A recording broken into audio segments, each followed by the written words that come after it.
He who dwells in the secret place of the Most High shall abide under the shadow of the Almighty. Jesus, I thank you for this time you've given us. I pray that you help me teach what I prepare and help them understand what I teach. In Jesus' name I pray, amen.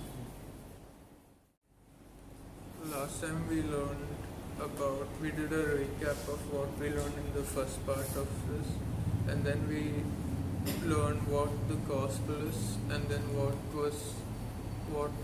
the term gospel meant, and what the content in the gospel meant, which was about salvation and about what Jesus did. So we learned what the gospel is. Today we're going to learn the continuation of the same chapter, which is what the gospel isn't. So we know so far that the content of the gospel, it's about what Jesus accomplished on our behalf. So, and those who believed in what Jesus had accomplished on our behalf would get the gift of everlasting life and salvation. This is what we learned in the last part. So, this next part is called what the gospel isn't. So, in our culture, what happens is we tend to mix this with like other substitutes, like human-made things like self-improvement, spirituality. You may have heard of looking within, but the gospel isn't about this. And these things like spirituality, self-improvement, and looking within, they aren't the gospel. They are not the gospel. These kinds of alternative gospels are they're very easy to detect.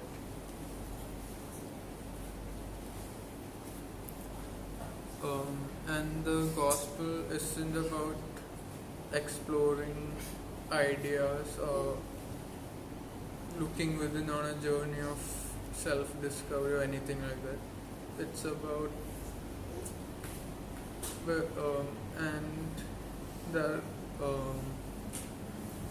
and earlier we learned what the term gospel meant.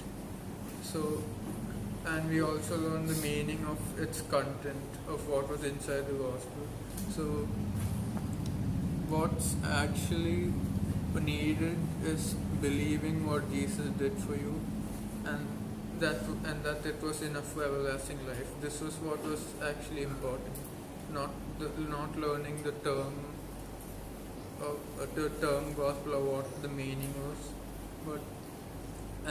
but then some people, they find this part hard to believe or grasp, because they think if in the gospel it says it talks about what Jesus did for us, right? So some people think that they have, and what Jesus did was free. We didn't have to do anything for it. So some people find it hard to grasp, because they think in order for them to deserve something, they have to do something in return. So that's how they think in this world, and they think, how do they deserve this? And they didn't do anything. So, but the truth is, you see in the Bible story and the Gospel's content that you don't actually deserve it. And this is a struggle for people, because it feels wrong to get something good without having to do anything for it. But this is called guilt, and guilt makes us think that way. Guilt is what paralyzes our ability to see the gospel as an everlasting life. So it's what makes us think this way, and it blinds us from actually understanding the love God shows. And this way of thinking is actually said to be self-centered, because when we want to make someone think that we deserve, they deserve what we give, or we deserve, like if we focus on ourselves to improve ourselves, and if we want to make another person think we deserve something from them, we're focusing on ourselves and on that person. But actually, which means we want others to give us something because of the way we make them feel about us. But the gospel is not like this. It basically strips away this way of thinking, because instead of focusing on yourself and someone else, it wants you to focus on God and on Jesus. It doesn't want us to take any credit.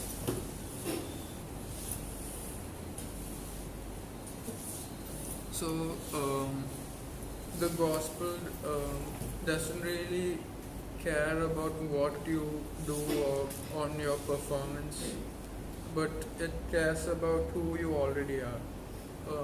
And what are we? We're human, and we humans are the object of God's plan from the very beginning, and none of it requires our performance.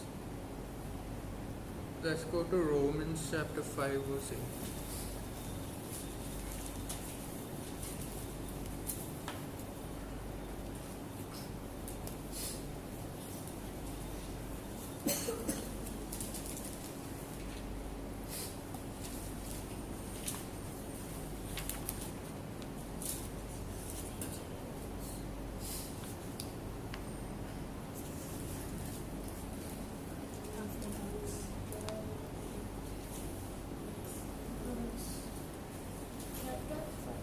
Chapter 5 verse 8.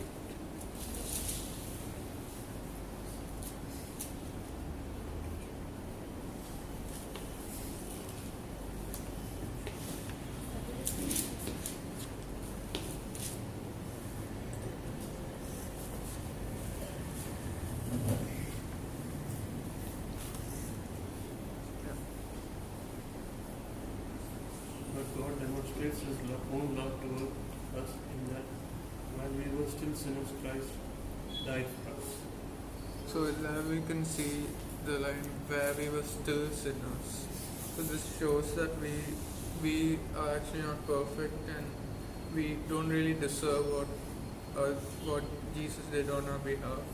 So, and the gospel says we don't really perform for what happened. So, in other words, there's no need for us to perform for God to love us. And God is never disappointed in you, because He doesn't really have any false expectations for your behavior, and He's always loved you. So, because it says in John 3:16, can we go?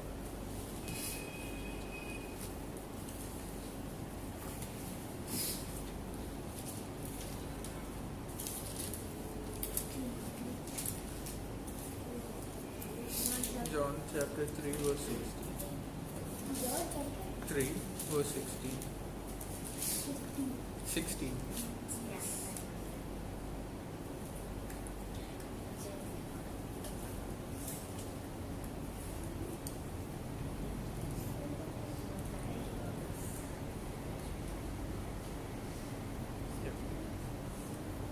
For God so loved the world that He gave His only begotten Son, that whoever believes in Him should not perish but have everlasting life. So there you see that God has love for you, and there's no need for you to do anything to deserve it, and He is never going to be disappointed with you. So that's the end of this chapter. So we'll summarize. So in short, we learned about what the gospel was, what it meant, and what the meaning of the content was, and then basically salvation is membership in God's family, and salvation cannot be earned by ourselves.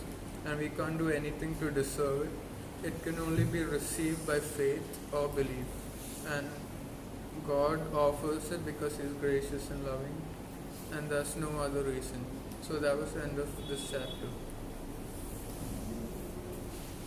This is the end of the prayer.